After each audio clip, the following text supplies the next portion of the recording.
Well, I guess I'm deciding we're standing.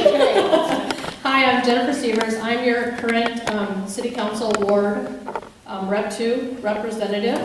I did this 4 years ago, and I'd like to know where the last 4 years have gone.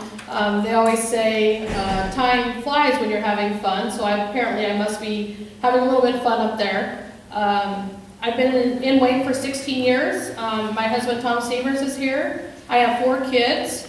One is at Wayne State, one is in Wisconsin, one is at the high school, junior high, and one is at the elementary, so I'm kind of spread thin on where my kids are at. I was looking back on my goals when I decided to run 4 years ago, and my 3 top goals were attendance, which I have very rarely missed any city council meetings and only missed due to work, vacation, or me being sick or a sick child. My second one was speaking out about issues. If anybody has been to a city council meeting, people will know that I'm not quiet.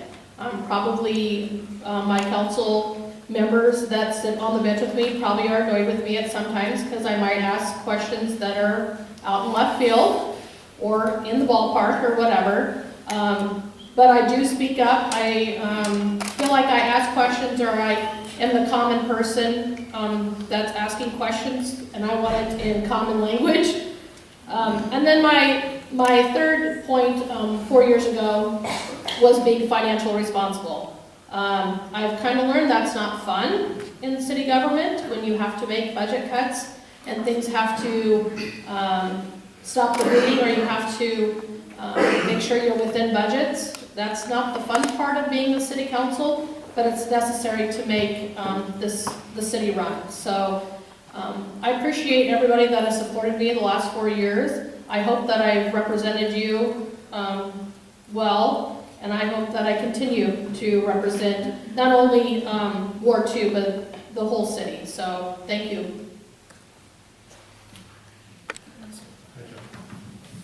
Well, good evening, and I just want to thank the Government Affairs Committee for having and hosting this evening, but more importantly for all of you to take time out of your busy evenings to come and listen and to be a part of this and to get to know your candidates. My name is Joni Albright. It looks like Albrecht, but it's Albright, and I am from Thurston. I'm your Thurston County candidate. We have 3 candidates obviously in the race, and I'm seeing in the audience Senator Bloomfield is here. I just want to thank him for all of his years of service to our district. Just real quickly, I wanted to let you know, because there's a lot of unfamiliar faces, I've probably knocked on your door, but I might have missed you because I've been out and about getting to know the different communities and some of those that are in the communities, but I don't hit everyone. So my husband and I have a cow-calf operation. We grow corn and soybeans. We are 20 miles just east of here. So if you're interested in little baby calves, we're pretty busy right now. So trying to calve and take care of some yards and get the corn and the soybeans ready to go into the ground has been a task in itself, just with the weather we've had. But we do have 6 grown children. We have 9 grandchildren under the age of 6. I do feel like now is my time to serve the people. I've help the little mamas get ready and bring their little children into the world and take care of business. So now it's my time to get out and spend some time in the communities. And I'm an advocate, obvious, for ag. I did have a little bit of background in the political arena down in Sarpy County. I spent 12 years, 8 years on the Papillion City Council and 4 years on the Sarpy County Board of Commissioners. So I have definitely got a flavor for the political arena. I took my little sabbatical, getting everybody married off. We had 5 weddings in a year and a half, and then the children all came. So I've got to breathe a little bit, put in some gardens, and do all the great things that you need to do. But I have a strong desire to serve the communities that I live in. It's something I've always done. And I was in the automobile business at Huber Chevrolet in Omaha, and I spent 10 years selling cars, 10 years taking care of customer relations, hiring and training the sales staff, implementing different programs throughout the dealership. But I was lucky enough to have an owner that felt that community service was important as well. So he allowed me to spend those 12 years in the political arena as well. So every Tuesday of my life was spent at the city council meeting or the county board. And I'm proud to say that I was the chairman of the board for the last 2 years on the Sarpy County Board. And it was the fastest growing county in the state at the time, and so was our city in Papillion. So I understand the pressures of, we were that cobblestone street in Papillion with dirt roads when I started in 1998. And today it's one of the fastest growing, as well, and continues to be. So I certainly appreciate any support I can get on May 10th. I hope I can earn your trust, and I'm interested in anything that you might have to talk to me about. Thank you.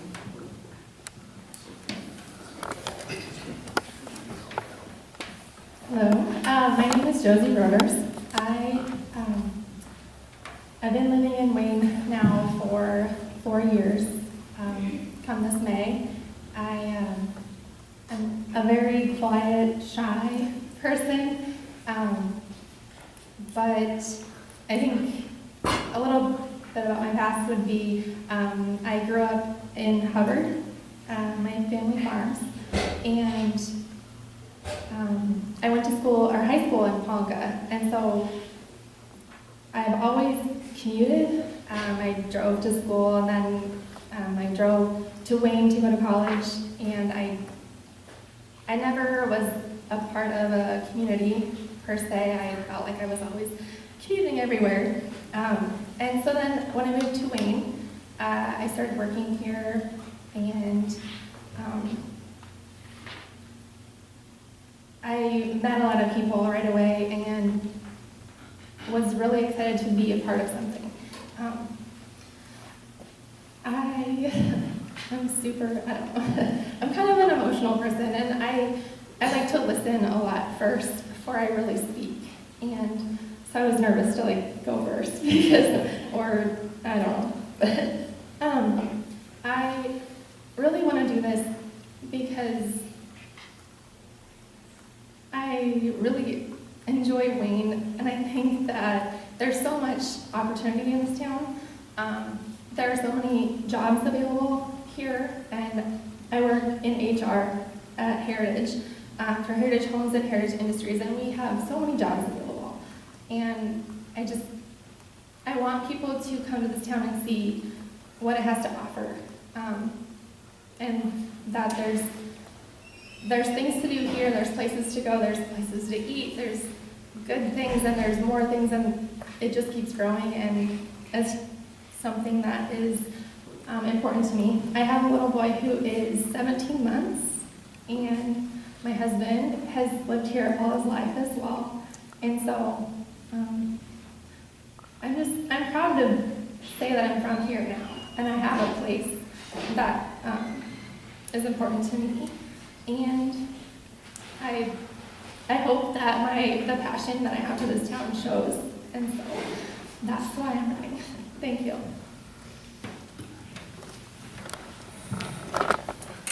I'm Ardell Bengtson. I too want to thank the Government Affairs Committee for letting us meet with you tonight, and thank you for coming out and meeting with us. I was born and raised in an agricultural background, but in the Red River Valley of North Dakota. It is nothing like this. There is not a hill for miles. It is a very flat area. My whole family were farmers. My dad had a farm, but so did all my uncles. I had 2 that were electricians, and from there on, everybody else had a farm. So I did have an agricultural background. I went to school up there and spent the first 2 years of my teaching career out in California. And then my husband and I were going to have a family, and we wanted to come back to the Midwest. We had some friends that lived in South Sioux City, and they were from up north as well, and they really wanted somebody that they knew to move down to where they lived as well. So on a lark, we moved to South Sioux City. That was 1969, and I'm still there. So we got into the community, enjoyed it, and just stayed. I have 3 children. They all are living in Nebraska. One is in South Sioux City. I've got one in Fremont and another one in Gretna. I have 8 grandchildren. They're all growing up here. They've all gone through the public school system. My kids all graduated from the university system, and they're all living and working in Nebraska. So they are my motivation for wanting to serve the state of Nebraska. I had the privilege to teach for 36 years in South Sioux City. Teaching to me is more than just a job. I absolutely loved it. And so one of my campaign pieces is the state aid for education. I'm very concerned that we keep funding our education. We have a great system in Nebraska, and I don't want us to mess with it. There's always something that can be fixed in any system, but that is a major thing with me. I'm part owner in a small business. And as such, I know what it is to try to make a living in a small business in a big box world. There's a lot of things that small businesses don't have access to that the big box worlds do, and it is a difficult thing to make a living with a small business, but I really feel that if we have legislation that makes it easier for small businesses to succeed, we will have people that will live and spend their money in the communities where they live right here in Nebraska. You're going to go to the small business person to see if he'll sponsor your baseball team and buy the raffle tickets for the American Legion and that kind of thing. So that's an important thing to make it possible for them to succeed. All right. My husband was a councilman for 20 years. I watched him be a successful councilman, very well liked councilman. We both believed in giving back.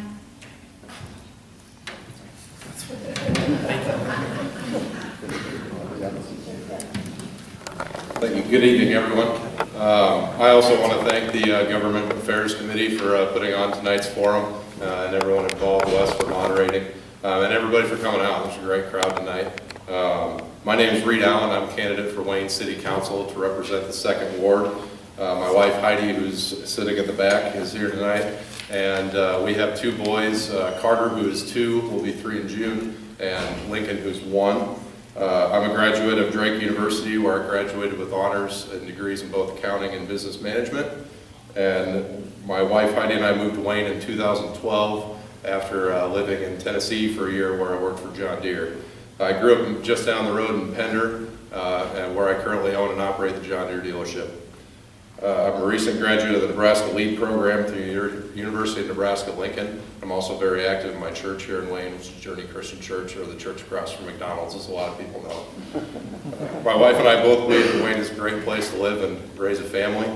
And we're committed to the community and the values that we share here. Values like hard work, supporting our friends and neighbors, and growing our community. I'm running for city council because I want to give back to my community and serve you. I'll have an open door policy. I've given my cell phone number out on my campaign brochures that I've given out, and I'm always available to hear about the issues that most concern you or are on your minds. I'd like to see our community grow by attracting more quality jobs to Wayne, encouraging a more efficient and effective city government, supporting Wayne's small businesses and Main Street development, and developing affordable housing initiatives for our non-student residents. Now, I know I said non-student residents, but another point I want to make is how important the college is to our community. I think we have a lot of amenities in this town that we might not normally have with a community our size. I think it's our job as city leaders to always keep the college in mind when we make decisions and make sure that they remain an integral part of our community for mutual success. With that, I want to thank everyone for coming, and I'll pass it on to Lee.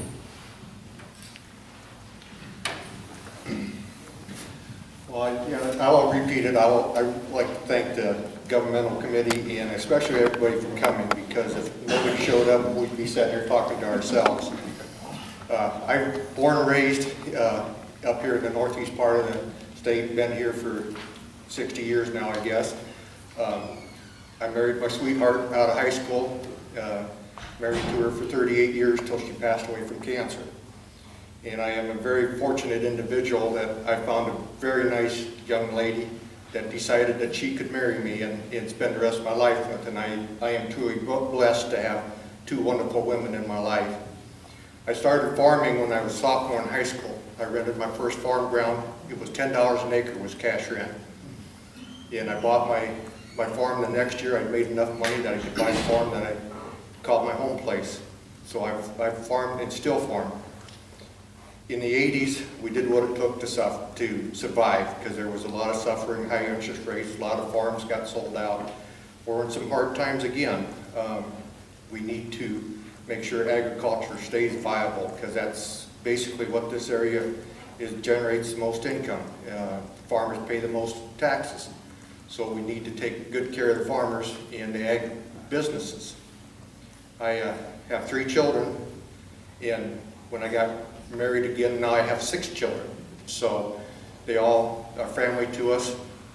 My main goals in Lincoln, I have been on Wastewater Association chairman for 4 years now, and I have been on the State Advisory Council for on-site wastewater for 8 years. My term is just up there now, so I'll be closing out my term on that.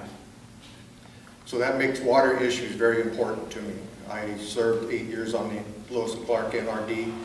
I won many conservation awards why I was farming and stuff like that. So I even put on shows to help show different conservation methods that we installed.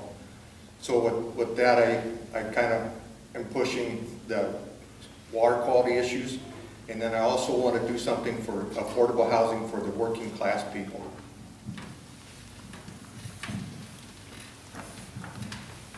Right now, if I stay seated, maybe they will too, and maybe be more comfortable. They can do whatever they want. This is going to be directed at all the candidates, and we'll start down at the other end, blue. As an elected official, you have to have leadership skills. Can you give us an example of when you've been a leader and how you've proven yourself as a leader? Well, as I said, with my NRD experience and my experience in Lincoln, we've had to draft many legislative bills to help deal with some of the issues DEQ keeps bringing forward. And that's an interesting thing to do, is to draft a bill and get it through the legislature and get it passed. Because sometimes what you think should be an easy bill to get through is not easy. And so you've got to kind of feather it through, help it out. And as we found out on this last bill, we had one senator on the committee voted no, so it got sent to select file.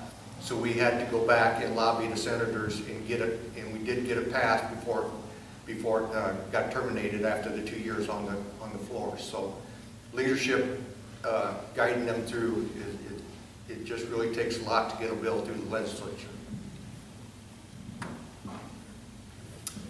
As I mentioned, I'm a small business owner, and I think Ardell had mentioned, sometimes there's some challenges there with being a small business owner and some of the challenges that we face.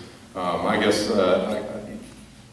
I'm kind of on a daily basis, asked to make some decisions around where to invest for the future in the business, where to, continue to improve, and I guess I would say continue to consult my team members to make sure that they're on board, because I really think an integral part to a success of an organization or a city government is buy-in from all individuals involved. So a lot of times we're having meetings, whether it's with departments or different committees that we put together to see what the team members want in terms of where we're going to go on an issue. And then ultimately, I'm the one that has to make the decision at the end of the day. I think that kind of translates to what we have to do with city government in terms of trying to get as much input as we can from the community, and then ultimately trying to make the best decision possible to move the community forward.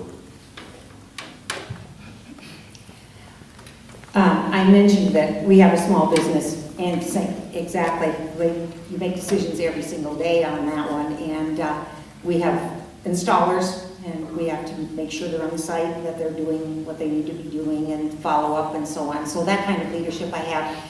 My other leadership is through all kinds of boards that I serve on. I'm on the Parks Board, the Library Board, and the Design Commission for our city. And in those things, I've held offices. I've been the secretary, and I've also been president of some service organizations, particularly the Optimist Club. And when my husband passed away from cancer, he had spent 5 years with a battle for esophageal cancer. The Cancer Center was wonderful to them, and when it was over, they asked me to be on their community advisory board, and so I serve in that capacity. And also, as a part of that, I'm a part of a committee that puts on a huge event to raise money for patient care at the Cancer Center, and I handle all of the volunteers and lay out the course. I was a marathon runner, and so I know a lot about courses, and I've done that. And I've also put on several events that have to do with running. I also volunteer at Mercy Medical Center and help with their fundraisers as well. So those are my leadership areas.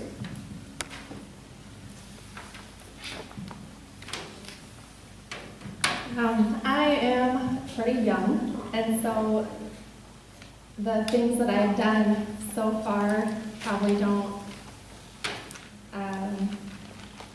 probably not able to say as many things as some might be able to. I currently am in Leadership Wayne, which is something that the Wayne Area Economic Development puts on.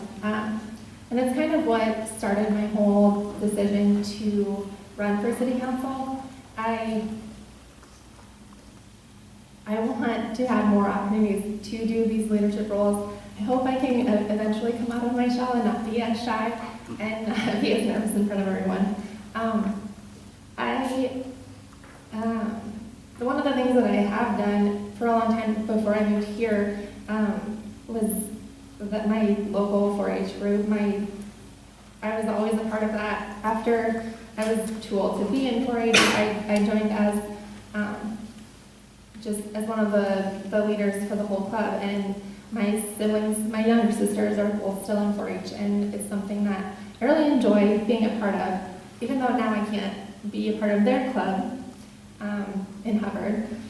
I am hoping as my little boy gets there, then I can join with that. But so as far as leadership goes, I'm still young and getting into everything, and this is just something that I'm really excited about, and I hope that I have the opportunity. So thank you.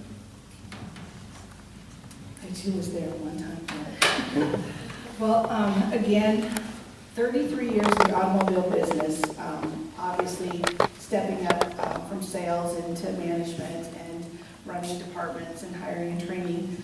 Those were a lot of leadership roles, but I think I take more stock in what I was able to do in the city of Papillion at the time.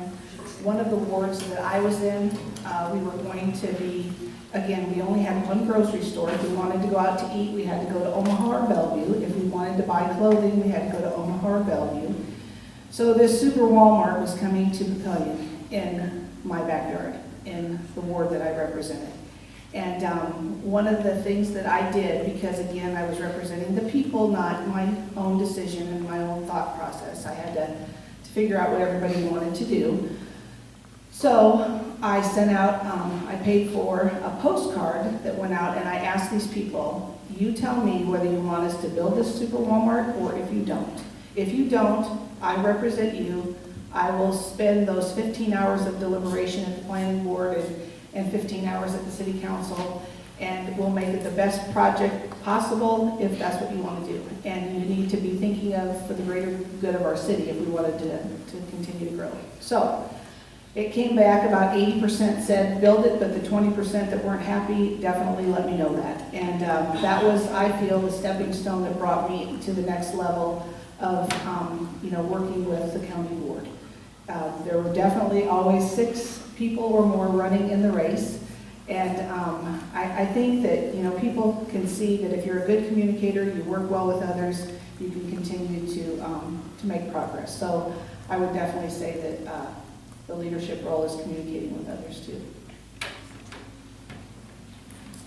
Like you, Josie, I also took Leadership Wayne. I'm actually a graduate. I was on the second term that did that. It's a very good program. I will say that that is probably where I've got most of my leadership from. I always tell people, when I've lived here for 16 years, and probably 7 or 8 of those first years, nobody knew who I was. They all knew who my husband was, because he's lived here all of his life. And I wanted to make a name for myself. So after Leadership Wayne, I have been told that I kind of came out of my cocoon or my nutshell or whatever, and I've gotten involved. I sit on the marketing committee for the chamber. I've been on Chicken Show. I've announced Chicken Show for the last 4 years, which I would have never done that in my life. I sit on the Wayne Area Economic Board. I'm also an account executive for American Broadband, which a lot of my work entitles for me to be a leader and to lead the company where we're going. So as far as leadership goes, I am learning. You always have to learn and have to adapt to be a leader, and I think that's important. As long as you have good people behind you and people supporting you, you can go anywhere. All right, this next question is going to be for District 17 candidates. Reflecting on this year's legislative session, can you talk a little bit about what occurred and maybe a bill that either passed or didn't pass that you were in favor of or disapproved of? So Ardell, I think we'll start with you. Well, I guess I'll take 958 and 959 because those are the ones that had to do with education. And I watched the debate on that. The original bill would have put lids on schools, and I'm very much against just putting a lid on things. I think lids punish people that are already being frugal, and so they really don't work. Plus, there are some things that are out of control that you can't control in a school system, and so I was not for the lid part of it. I do know, though, that something has to be done about the way our property taxes are. It's we don't want to see our agricultural business, our biggest industry, not being able to make it. We don't want to see farms go for sale like they reached at one point. But as I watched the debate back and forth, it didn't come out the way either side completely wanted, but I saw the legislature working together to make something happen, and they did. Each side gained a little, each side didn't get quite what they wanted. But I think that's what the legislature is about. And I was glad to see that, and I think both sides won a little bit, and I was happy to see that. So that would be my most impressive piece of legislation this year.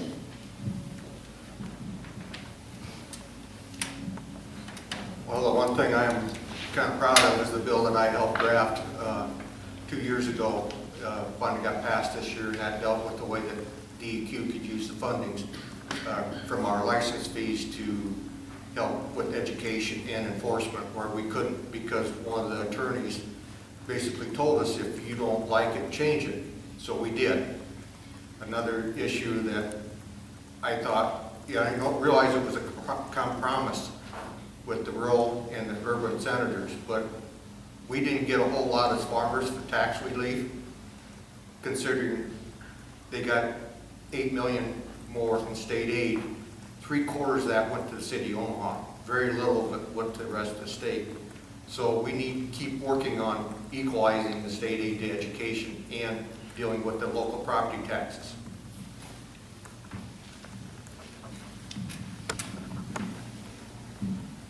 I'm not going to just talk about this one because I'm a farmer, but I think you kind of need to kind of hear my heart on some of these things that happen in Lincoln.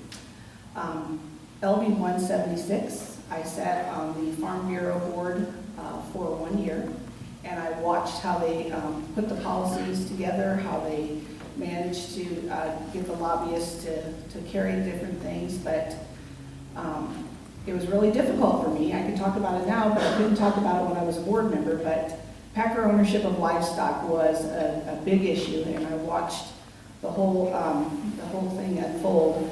And my concern in Lincoln, obviously, is if senators that don't understand what we do in our industry decide to take funds 30 days before they vote on an issue, I guess I'd take issue with that, and that most of the farmers that were on the floor were representing us to the best of their abilities, but the urban senators did not think it was something to even consider. My quest is to go down there and help to them understand and educate them on the process and what we do, because it's very concerning to me that you can have a farm bill that's on the floor and you're not getting the respect of those on the floor. You know, I would watch, you know, on NET, just turn it on and you can see how everybody, right now you're paying attention to every word and you're hanging on all of our words, but they don't really do that. If it's not something that is of interest to them, and they already have their mind made up, it's a whole different ballgame. But I believe that everyone should, if you don't understand it, you need to figure it out. But I applaud the farming community for sticking up for what they need to do and protect us. But that's what you're going to see out of me. I'm going to pay attention to each and every thing that happens and make certain that if I don't understand it, I'm going to reach out and find out from those of you that I represent what can be done. All right, for city council, talked a little bit about affordable housing, or some people maybe mentioned that. What is your definition of affordable housing? And maybe you can give a price range, or what the house might look like, or what it might be. We'll start with Reed, and then we'll go Jennifer and Josie.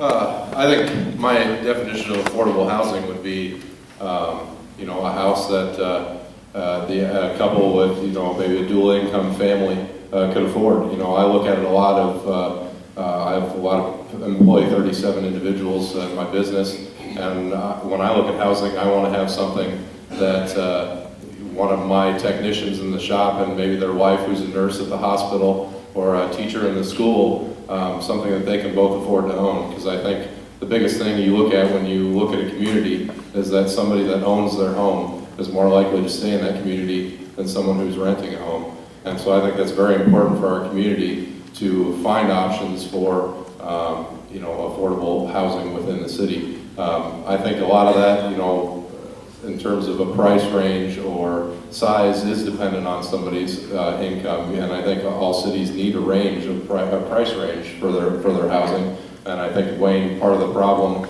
we have is there's just so few houses for sale. It seems like a lot of houses that do go on the market are sold pretty quickly. That's not necessarily a bad thing. There could be, you know, there's a lot of small towns around us that have a lot of houses for sale and they're on the market a long time. So clearly we have this problem because the community is growing.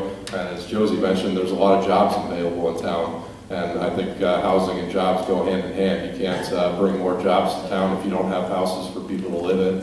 And it goes vice versa too. As you have jobs available, you need to have houses. And as you have housing available, you can bring more jobs in your communities and small businesses. So that'd be my answer.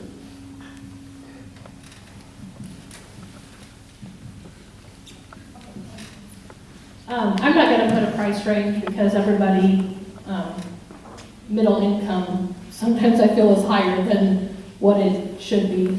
I'm a middle income person myself, so I do agree with Reed. Housing is an issue.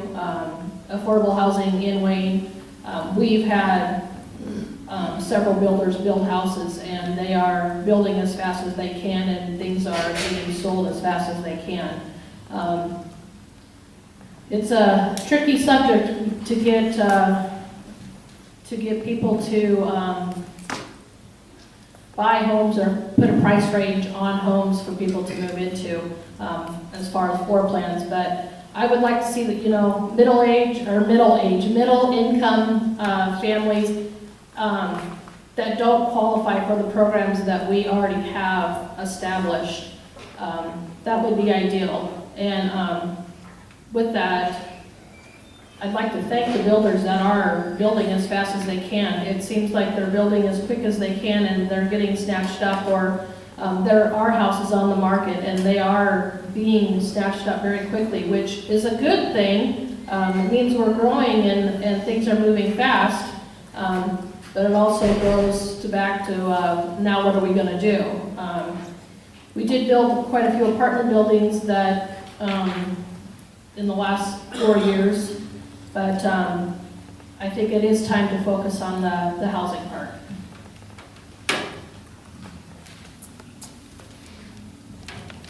When I moved to Wayne, my husband and I bought a house. We're both, like I said before, we're pretty young. And what set us apart and what made us pretty lucky was that my husband, he works for a builder and he knows building, and so we were able to remodel the home that we moved into it. And it needs a lot of work. And then just recently we were able to sell it and make a profit, and it was really exciting for us.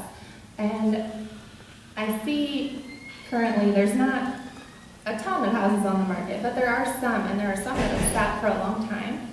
And what I hope is that eventually there can be some kind of opportunity that, and who knows, I'm looking into how it could be possible, but to help people remodel these homes in the fashion that we did. I think there's about to be a lot of houses on the market. I think that the people that are older, I think it's going to become more of an issue that these houses are maybe not up to par, but still expensive in our town, because people do want to move here, they just don't have the chance to move here. And so that's something that I'm excited to be a part of. I think I come from a company that understands that, and it's something that I was able to do, and I hope that more people with our not huge income, we were able to do it. And so I'm excited about that. That's something I'm passionate about for this. Thank you. All right, back to District 17, and we'll start with Joni on this. I'm going to give you a choice here. You can take a position on one of these issues, so you guys have a little extra time to think about it. Either give us your opinion on the death penalty or medical/recreational marijuana.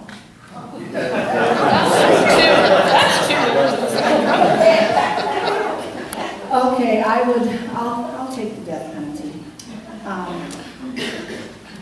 Because I'm out on the other one. But anyway, no, I'm not out.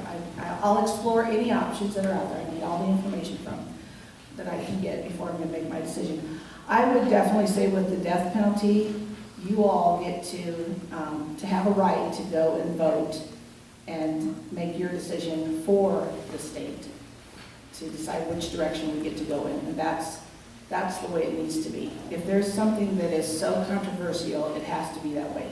Now, my personal stand, is definitely law enforcement, whether it was at the city level or at the county level or at the state level, they have to have options for these hardened criminals. And believe it or not, ISIS is here, they're on the ground.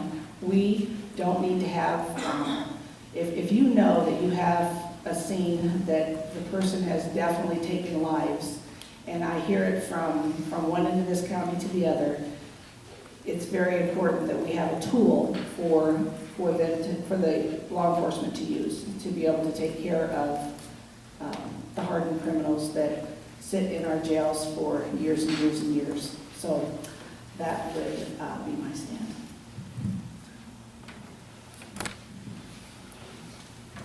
I think I'd like to speak on both of them, but I think since you did that one, I'm just going to take the medical marijuana. I would like to see us really research that. I had a husband who died of cancer, and if there had been something that would have made it possible for him to eat or just to get a good night's sleep, and it was something that was legal, and it was different than feeding him what he wound up with was morphine, the opiates that are causing such a problem right now. I would have loved to have had an option like that. If we did it, I would not look at it as a gateway to something else, because it would be a hard and fast law that it was medical marijuana used only for specific things. But I would like to have it out there as an option, because there are families that have loved ones that have conditions that really could use what it can do. It does not work in every instance, but there are cases where it would, and I would like them to have that option.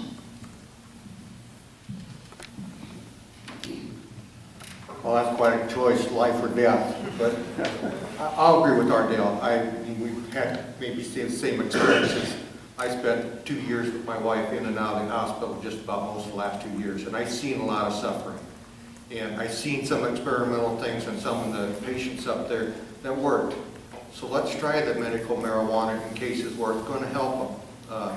We're not going to cut it loose like Colorado and let everybody have it and do that. But let's see if that works, because there's drugs that have become available since my late wife's mother had cancer back in the late 70s, early 80s. It's amazing what they've done since then. It's amazing what they've done just in breast cancer research since my wife had it first bout in 93. It just, the leaps and bounds. So let's not handcuff everybody. Let's figure out something here that can help people.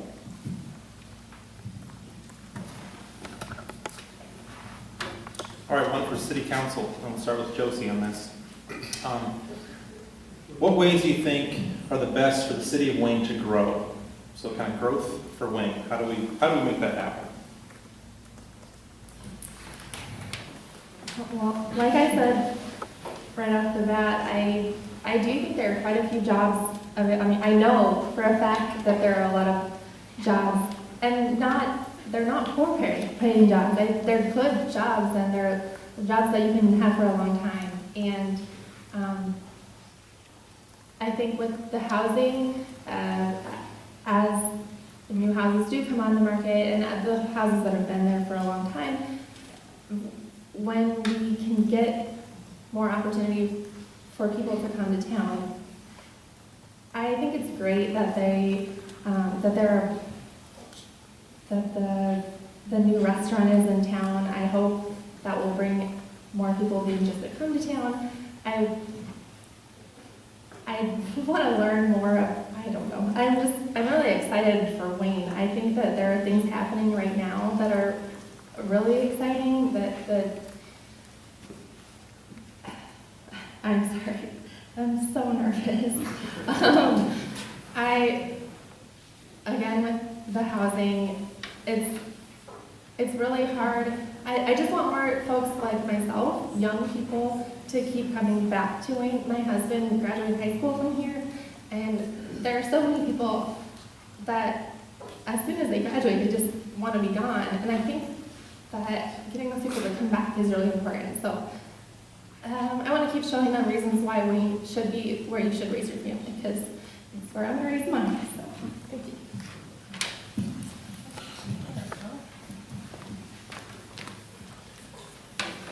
Growth in community, I feel, first off, is you have to have jobs.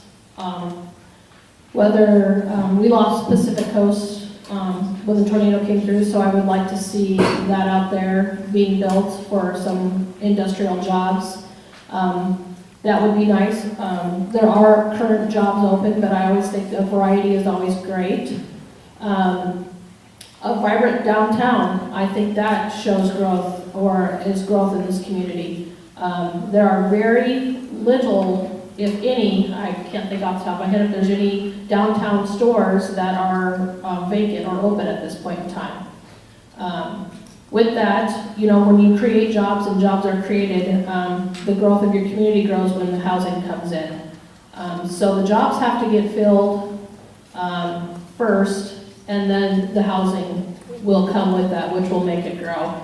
I feel in the last 4 years, which I said time has gone by so fast, I feel like Dollar General just moved out there not that long ago, and it has been probably three or 4 years. So as far as growing goes, it's always good to see that growth in your community, but you got to have the manufacturing, the small town businesses, your restaurants, your main street, and then you'll get the growth in the housing market.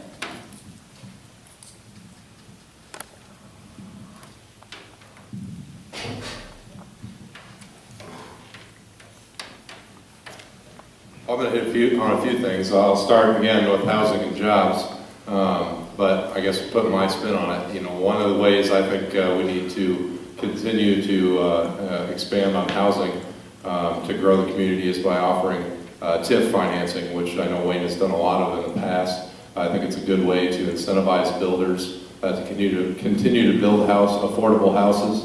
And then on the job side, I think, I know in the past, LB 840 money has been used to help incentivize housing as well. I don't necessarily agree with that. That's kind of a finite fund. And since it's the businesses that contribute to that, I think we should be using a lot of that money to help spur some economic growth on the job side. And use that money to help our businesses, whether it's current businesses or businesses that want to come to town with investments, whether it be a new sign on Main Street or things like that to help, help businesses in the community continue to grow and bring those businesses to town. Some other ideas for growing Wayne that I think are essential to the community. One is a Superior School District. I think we have. There's some things going on, some discussions in the school board with what to continue to do there to make investments for the future, and also investments in premium services and amenities in town. We have the new pool going in, things like that. That all helps when you have young families that are looking with where they want to move to a community, where they want to live and raise their family. Those type of things matter to them. When we're competing with towns like Norfolk and South Sioux City, things like that, it's important that we have those services, but it's also important that we make sure that we're managing our costs and our budgets there and doing that in an affordable manner over time. One for District 17. Let's talk about redistricting, and I'll start with Lou. What do you think a fair way to redistrict, and I'm going to put my own spin on this, maybe to create a little more power in the rural areas and not so much in the Omaha and Lincoln areas?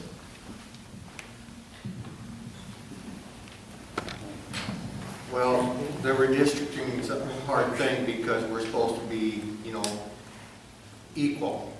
And the rural area has depleted out.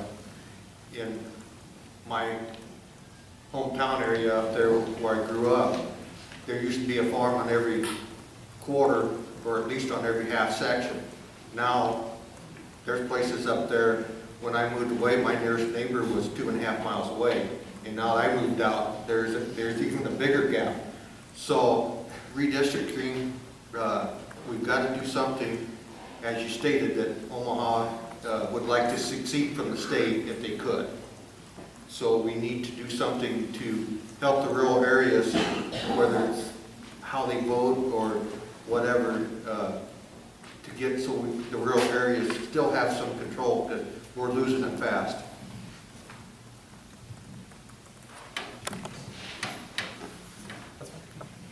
I would agree. The problem we have is that we don't have a lot of people out in our district, and they've sliced and diced. The town of Emerson is cut into different, it's cut into different legislative districts and whatever, just trying to, I guess, to try to balance it all out. Our district, Senator Bloomfield, when you started, you had a different district, didn't you, than when you finished up? They changed it, and I heard people from Dixon County that used to be in there complaining that they thought they should stay in the one that we were in, but when the people are all in two major cities in Nebraska, it causes a lot of problems for those of us on the outside. And we do have to fight to have any kind of a word in there. We have issues out here too, but when you've got the majority of the senators and the majority of the people in one area, it's a big issue. As far as how to redistrict, I actually don't have a plan for how you can do that unless you made an enormous district. And it's difficult now to get to everybody, as I think we'd all say, as we're trying to campaign. We spend a lot of time in our cars. If we put two districts together, you probably would not see your senator very often because he or she couldn't get to you very often. So to my estimation, maybe we need to break up Lincoln and Omaha so that they're not so, so that a little bit of the power is taken away so they don't have quite so many votes in things. That's the only thing I can think of is to do more with Lincoln and Omaha. I don't know what we can do with us because we just have an awful lot of land. It's beautiful out here, but we have more land than people.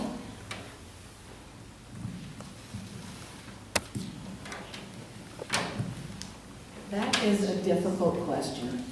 Lydia Brosh was in our area when I first moved up here, and then Dave Moonville came in. So I would love to challenge some of the Omaha or the Douglas, Sarpy County representatives, and even Lincoln to come. Maybe they should get a few of ours and we should get a few of theirs and maybe blend it, because the miles that I have put on our car is unbelievable. When you try to get from South Sioux City at a pancake feed all the way over to Wayne in the same day and do a few other runs, you're at 500 miles. I mean, it's just back and forth. So I would think that, I mean, it seems funny to me that when they do redistrict, obviously it's based on where that senator lives, you know, to make sure he's in it, and they used to have a lot to say about where it should be and where the line should be drawn, but there really isn't an answer. I mean, somebody is redistricting for a reason, and we definitely have a very diversified area, and we have a lot of issues with a lot of different people, but it's just being able to get to the particular area and represent their needs. I mean, that's the challenge that we're going to have, because everybody has a different perspective. You know, in agriculture, when they want to build a jail, and we were grandfathered in Thurston County, they still built it, but to a farmer, that's another $2 an acre, you know, but we're outnumbered. So when the city folks say, yeah, let's build it, they built it. So we have to be, you know, fiscally responsible and be able to do that in the districts that we have. You know, we have to be able to represent the city as well as the counties, and it's very difficult in Lincoln because we are outnumbered. So there's not an answer. Sorry. Well, since Joni mentioned being outnumbered, maybe rural versus urban, let's talk about property taxes, or real estate taxes. How can we keep real estate taxes in check from this is going to be for everybody, both the city level as well as the state. We all know the state doesn't set property taxes, but they can do a lot to influence how local jurisdictions do. So with that being said, how can we rein in real estate taxes and still provide a quality service, and especially when we're talking about, recently we were talking about a potential school bond issue. How can we rein in property taxes but still offer the services that we all have come to expect? I guess I'm going to start with Jennifer and work our way down. Very good question. It's always hard to balance. In government, you have to balance. What you want and need sometimes are two different things. And in order to keep everything that you want, it takes cuts. And it's a balancing act, and it's hard. As far as, you know, raising taxes or property taxes, nobody wants to see that done. So budget. Nancy's shaking her head back there, and I'm thinking, yeah, that's just the way it goes. And wants and needs are two different things, and balancing that is not always enjoyable, but it has to be done in order to keep those property taxes down. Well, you know, again, wants and needs are definitely where it's at, but I think a city council, a county board, a school district, we all have to get together and understand that everybody in the city might be going in three different directions. They might be on the same path, but what I think is most important is when a new city council comes together, what I always appreciated is a 5-year plan. Where do you see the city or the school or the county in 5 years? And then where do you see it in 3 years? And what are we going to do this year? You know, so I think that everybody understands that. I also feel like when I was on the county board and we were doing our budgets, it was important to let everybody know up front that, you know, I'm not going to look, or we aren't as a board going to look at any more than maybe a 2%. But there has to be a range that everybody stays in. It can't just be helter-skelter with, and that's what I'm hearing in the smaller communities up here, is that the school board might want one thing, but the county might want to be doing a road or a bridge, and somebody else might want to be building a swimming pool. But not everybody might agree on different things, but I really believe you have to listen to the heartbeat of your community and know where they're coming from. And, in the last 10 years, this is the number that I had, in northeast Nebraska, we had increased our property taxes on the farm over 235%. Well, that's all well and good if you're selling and you need to, but if you're trying to make a living, it doesn't work. And obviously, the governor got to use Mr. Brandt's example, but it is an example that's real and happening every day. So I think controlling those property taxes starts at the local level, and it really does, because I think people look to the state like we're going to be the saving grace, that, hey, could you give us some more money and can you help us out here? Well, that's okay, but we need to pay attention to what's going on locally and work with each other and communicate with each other. I was in South Sioux, and I was very much impressed how the city, the county, and the schools all communicate and all work together. That was amazing to me, because that was not the case at all in Sarpy County. So, I completely agree with the wants and the needs. As I am from a farming background, like family farms, and I hear about this all the time. Of course, as far as in our city, when things, when they present things, I really think that they should absolutely list everything out, timeline, what each small part of a big project would be. Give everyone the opportunity to see all of these things. You really never know when someone's going to have an amazing idea for something even better, a better way to use these potential funds, and how to show everyone what is absolutely needed and then what is not as needed right at this moment. I just think that it's important to list everything out for everyone to see, to make sure everyone knows the whole picture before something is ever voted upon. I think it's extremely important. My little boy's going to go to school here, and so I want to see him go to a great school. But I will say, when I went to Ponca, we would come to Wayne, and I just think it was the nicest school ever. So I think we've got it pretty good, and I'm excited to see it built upon. The things that we have going for this town are really exciting, and so.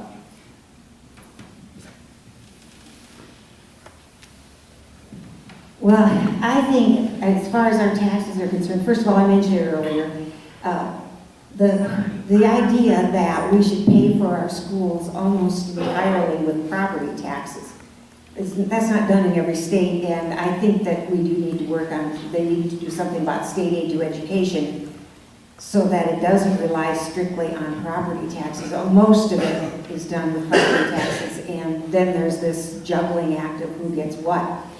I also think we need to look at how our tax dollars are spent. A project that comes to my mind right now is an arena in Omaha that was built. It seems like there's an abundance of arenas, so the state helps bail them out because one of them is not doing as well as they thought. And I'm thinking maybe they should have thought about that before they built another arena when they already had great big areas to hold concerts and whatever. But different cities wanted to have it in their own backyard, and so they did that, and then went to the legislature to help bail them out. Things like that, I think, need to be looked at to make sure we're spending our dollars. If we're going to have all those tax dollars down there, then they need to spend them carefully. And economic development, without a doubt, would bring more money in. Thank you for the comment on South Sioux City. We're really proud of it. That's what we're working on, because getting more dollars in will relieve some of the property taxes, and it makes a difference. We have someone investing in homes right now there. We're very excited about that. But the jobs that we have that are connected with our packing house, it's not just the packing house, but connected with it, are jobs that are going to pay well. And that's important so that you've got more money going through your community and so on. So economic development to me is a big issue to help with our taxes. I think Joni hit the nail on the head on this one. property taxes, that starts with spending on the local level. You know, a lot of times I think it's easy for us to look to the state with what the legislature can do to help relieve some property taxes, when at the same time, you know, we have schools that the levies might be a little high. We might have cities that have, you know, voted in levies such as things for the pool and things like that. And that's not always a bad thing, but I think the important thing that we can do, again, is to have a strategic plan between those organizations for the city so that they're communicating and working together, so that the school board knows what the city is trying to do this year and the city knows what the school board is trying to do this year, and the county level as well. So that, again, you don't have a bunch of major projects trying to go on at once, and you can maybe provide a little relief to that tax burden. And it, you know, it has a positive impact, and, you know, city council could try all year to do as much as they can to relieve the property tax burden, where, you know, the school board has a levy issue coming up that could really affect it. So it's just good that I think there's communication between those groups to know what's going on so they can better plan those projects and make sure that we watch those property tax levels. Well, I kind of have a disagreement with the governor when he stated that anything we do would be a tax shift. We already had a tax shift. You talk to any school board and they'll tell you all the dollars they lost in state aid, and most of them don't get any now. So why would it be a tax shift to put a sales tax on the internet sales? I mean, how many people buy stuff on the internet? And I'm guilty. I can't find it locally. My wife goes on the internet, we have it 2 days later. But I try to buy everything I can locally, but sometimes some things you can't. I'm sure that's in every community. Well, if we could put a sales tax on the millions of dollars that are spent, that would help the incomes of the local communities. I was on the township board back in the early 80s, late 70s, when they put a freeze on us on how much we could raise our mill levy. That one bad winter of 82, 83, we busted the budget in 2 months. And we had to beg to get enough money to keep the roads up for the rest of the year, because the money was gone. And his plan was to put tighter restrictions on local governments. Well, we can't do that because local governments don't always have the ability to raise the money. If you put limits on it and they, like that, had a catastrophic accident or something, they're stuck. So we got to come up with some kind of plan to raise some taxes. Sales tax is a fiasco for businesses that I run. You can tax on some things, but you can't on others. So we need to make a fairer, more level tax system.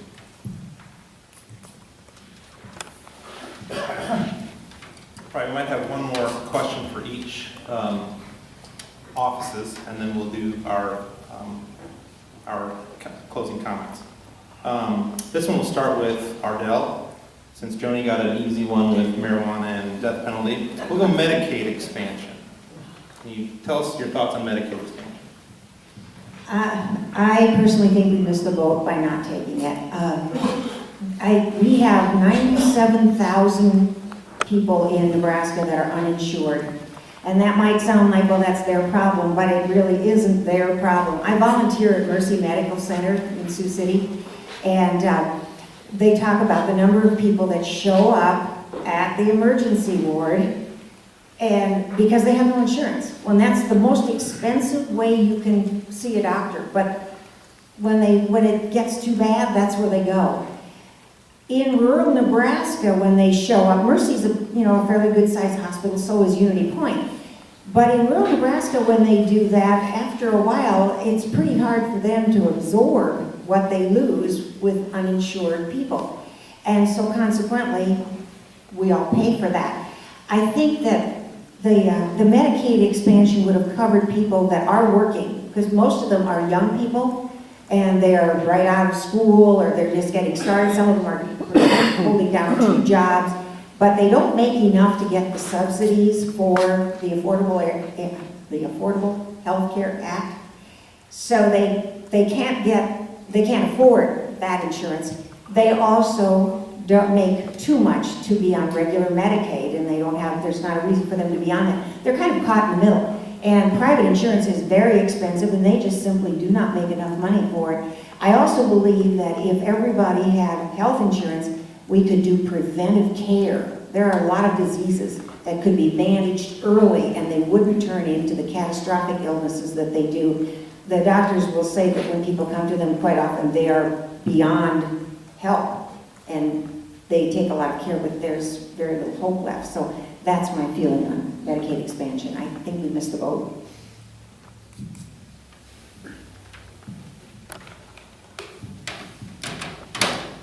Well, I'm completely on the opposite end of this one. I believe that Medicaid is there for the people who really have issues with their health, the elderly, and those in between. The problem is at our federal level with the type of care that we are currently allowing our families to have. Okay, if I want to see more grandchildren come into this world, it could be $27,000 to $30,000. Something is wrong, and there's no way that the state of Nebraska can afford to continue to take care of the Medicaid situation. It has to be removed. I have a granddaughter that had a congenital heart defect. And there is no way that the young family that had that little child could have ever paid those bills. That's what Medicaid is there for. She's not on Medicaid today, but she's looking forward to several open heart surgeries before she turns 20.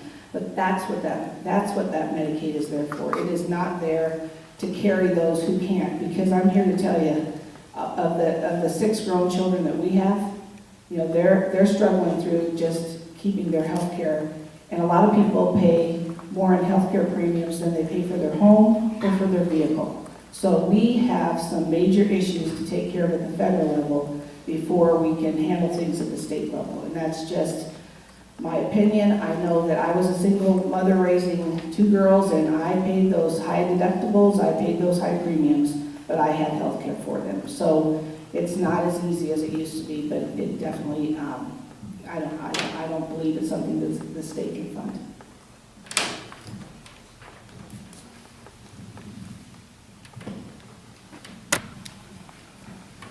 Part of the problem is the runaway inflation on basically health care. The last 2 years of my wife's life cost over $500,000 in the hospital. One surgery alone was $230,000. How can an insurance company justify paying that? There was people out there, and thank goodness there was some of us private donors that donated money to patients that couldn't get the care they needed, couldn't get the medicine to control the nausea and this kind of stuff. And I think, Ardell, you probably agree with me, there are a lot of people there. When you have these ambulance chasers that's advertising on TV every day, I'm sorry, if I'm taking this medicine, there must be something wrong with me in the first place, and that's why I'm taking that medicine. So if it doesn't affect you quite like you think it should, you shouldn't be able to sue for the multi-million dollars some of them are getting. So the first way to control Medicaid expenses is to bring down the total cost of Medicare. The medicine, the hospital stays, and all this stuff. When, like I said, when $230,000 for one surgery and a 7-day stay, that is just, to me, overboard.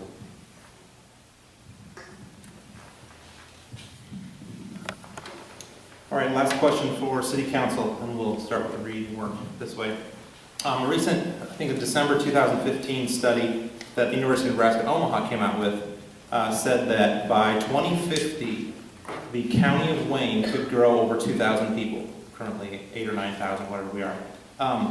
Can you state one thing, and most of that growth will probably happen in Wayne, just as the population hub of Wayne County.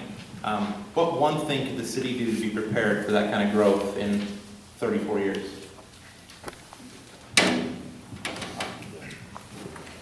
Well, I don't mean to beat a dead horse again, but with the housing would definitely be an issue with 2,000 more people. And again, to be able to support that population, I think jobs are the other thing we can do. And I think thinking outside the box, I kind of mentioned a few things that I'd like to do around those two avenues. But we just need to continue to think outside the box. Sometimes I think It's easy to look back on what we've done in the past and continue to grow. And times change. You know, there's probably some really, it's good to know what we did in the past so we know what was successful and what wasn't. But at the same time, there might be some ideas we haven't thought of before to encourage growth and be prepared. I think investing in infrastructure is a big part of that as well. I know there's a lot of that that's been going on in the city of Wayne, in the county. You know, roads are important. Pool is important. What you have for Wi-Fi signal is important. If you're going to run a business in today's culture, you have to have some of those things. So there's a lot of different things to do. That's you know, that's a huge percentage increase in population. But I think we're already on the right path, and we just need to continue to improve on the things that we're doing.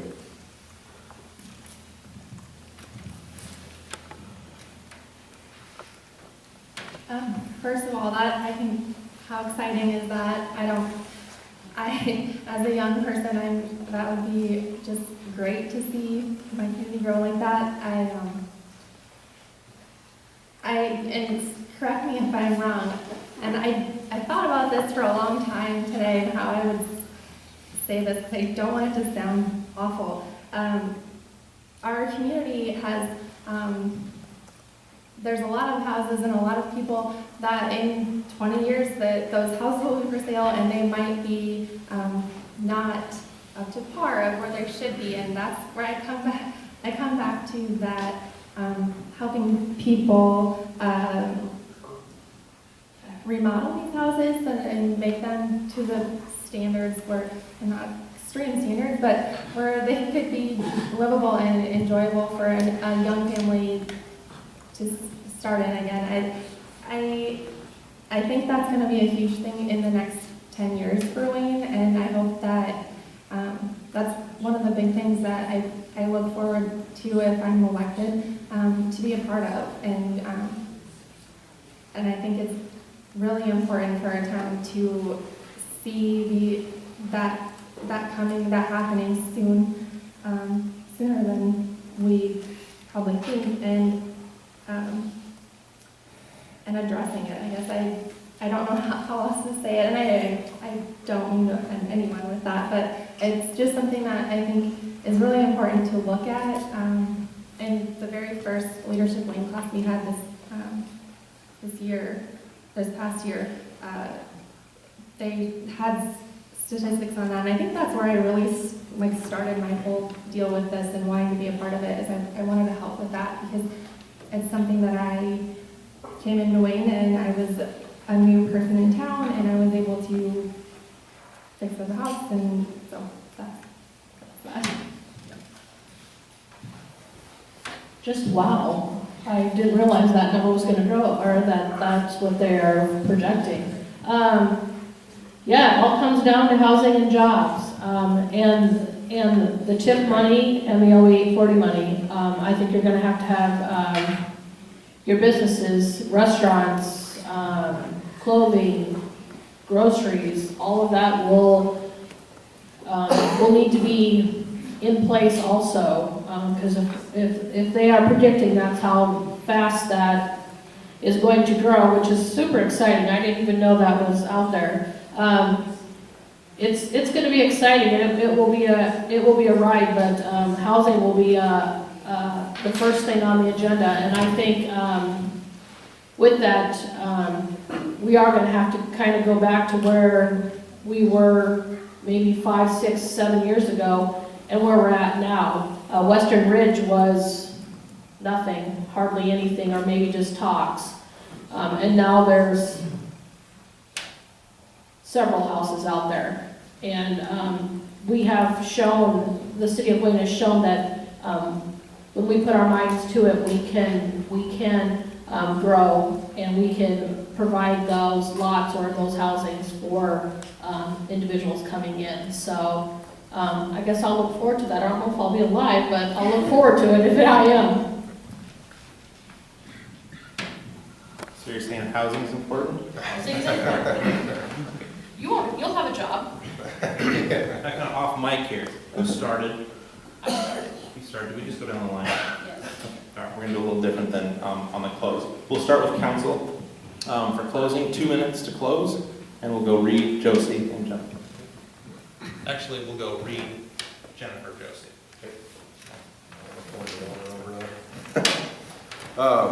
I just want to again thank everybody for coming tonight and thank the Government Affairs Committee for putting this on. I think we had a lot of great questions, and I think it helps all of us know what important issues are on everybody's mind.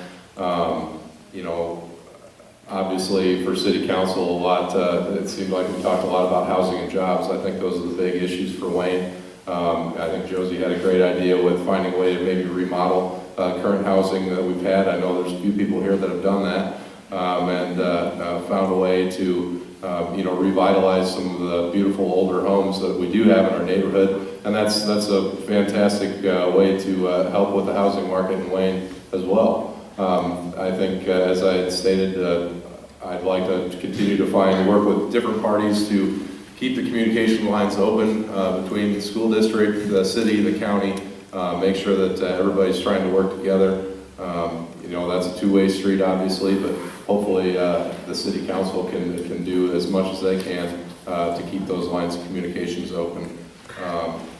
I guess the last thing I'd say is I'd appreciate your vote in the primary if you are in the ward too, and thanks again for coming out tonight.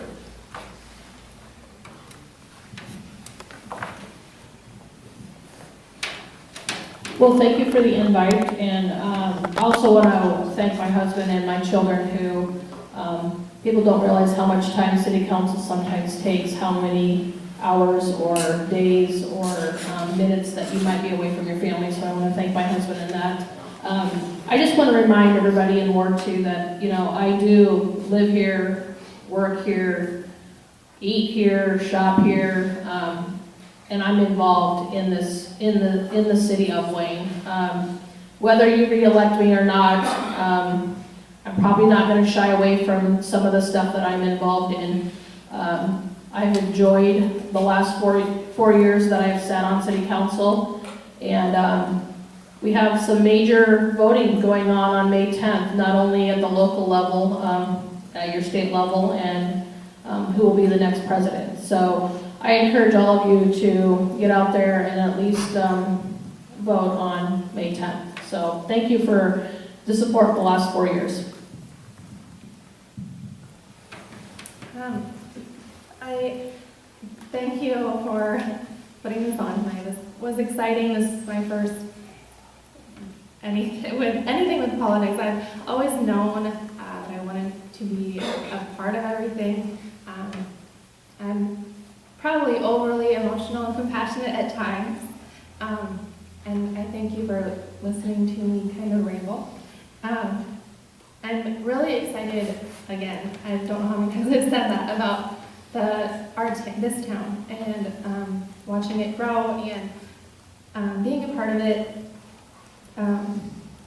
I have so much to learn, and I am excited to talk to more people about their ideas. I love talking to people, especially that might not seem, listening to people more than anything, and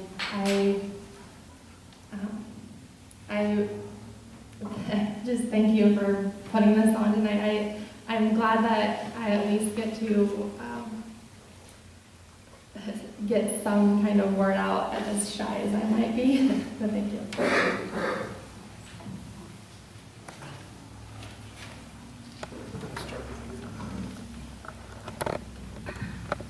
Well, I'd like to thank everybody for coming, because this way you get to hear some of the different opinions and everything. A good politician will tell you what you want to hear. A good representative will actually listen to you and do their best to represent what's best for the area, best for the community, best for the people in these areas. I've been accused here lately of fighting too hard for the little guy. To me, the little guy is the hardworking families that deserve a nice house, to make a decent living for themselves and their children so they can go on. Let's face it, I'm not too far off of Social Security, and I'm getting kind of concerned for my kids if there's going to be anything left for them. So we need to make sure that we equalize things for everybody.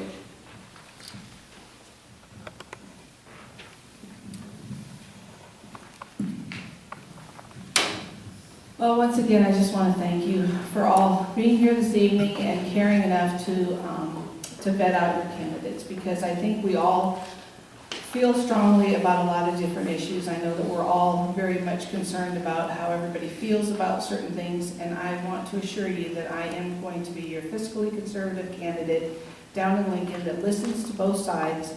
If I have somebody in this neck of the woods that has helped me to understand certain things, that's who I'm going to call on.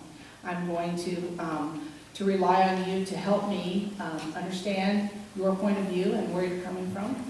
My phone will always be on and available to visit with you, but I just encourage every single one of you to go out and find that neighbor or friend that has maybe never voted and get them to exercise their right and privilege to vote. Because when I go across 30,000 people that are here, or 37 to vote, and only 13,000 people vote, that's very discouraging. And it's very difficult to find all of those folks at home when we're out and about knocking on doors. So thank you again for being here. Thank you for hosting the event, and I would extremely encourage you to be talking to all of us between now and May 10th. I would implore you to get out and talk to all of us a little bit more, because these were good questions tonight, but there's a lot more that you probably want to know about us. I'm interested in what you have to say. I would appreciate your vote as well on May 10th. Thank you for your time.